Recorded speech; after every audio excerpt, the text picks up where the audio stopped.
দেশের বিভিন্ন জায়গায় দলের নাম করে চাঁদাবাজি দখলসহ নানা অপকর্মে জড়িয়ে পড়েছে বিএনপি ও এর অঙ্গ সংগঠনের কিছু সংখ্যক নেতাকর্মী। এর মধ্যে হাইব্রিড ও নব্য বিএনপির নামধারী বেশি বেপরোয়া। বিগত দিনে রাজপথে থাকা বিএনপির একাধিক কেন্দ্রীয় নেতা বলেন, বিএনপিতে এখন হাইব্রিডদের অনেক দাপট। দলের দুর্দিনে যারা নির্বিঘ্নে ব্যবসা বাণিজ্য করেছেন, তাল মিলিয়ে চলেছেন আওয়ামী লীগ সরকারের সঙ্গে, তারাই এখন বিএনপির হর্তাকর্তা।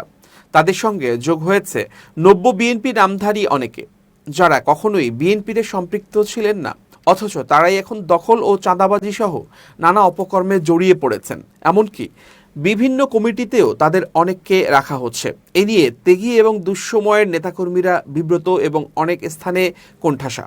খোঁজ নিয়ে জানা গেছে, সম্প্রতি কুড়িগ্রাম জেলার চিলমারিতে কমিটি গঠনকে কেন্দ্র করে মশাল মিছিল, ভাঙচুর, নিজ দলের কর্মীদের আহত করার ঘটনা ঘটে। পরে তদন্ত করে চিলমারি উপজেলা শাখার যুগ্ম আহ্বায়ক সাইদ হোসেন পাখি ও সদস্য আব্দুল মতিন শিরিনের প্রাথমিক সদস্যপদ সহ সব পর্যায়ের পদ থেকে অব্যাহতি দেওয়া হয়। কুমিল্লা দক্ষিণ জেলার কোতোয়ালি মডেল থানার পাঁচথুবি ইউনিয়নের সাধারণ সম্পাদক খোকন মিয়াকে দল থেকে বহিষ্কার করা হয়।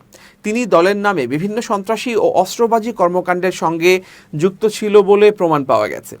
বৃহস্পতিবার লালমনিরহাটের পাটগ্রামে কিছু লোক বিএনপির নামে সেখানকার থানায় ঢুকে ভাঙচুর করে। এ সময় দুজনকে ছিনিয়ে নেয়ারও অভিযোগ পাওয়া গেছে। এই ঘটনায় ইতোমধ্যে পাটগ্রাম পৌর যুবদলের যুগ্ম আহ্বায়ক মাহমুদ হোসেনকে প্রাথমিক পদসহ সংগঠন থেকে বহিষ্কার করা হয়েছে।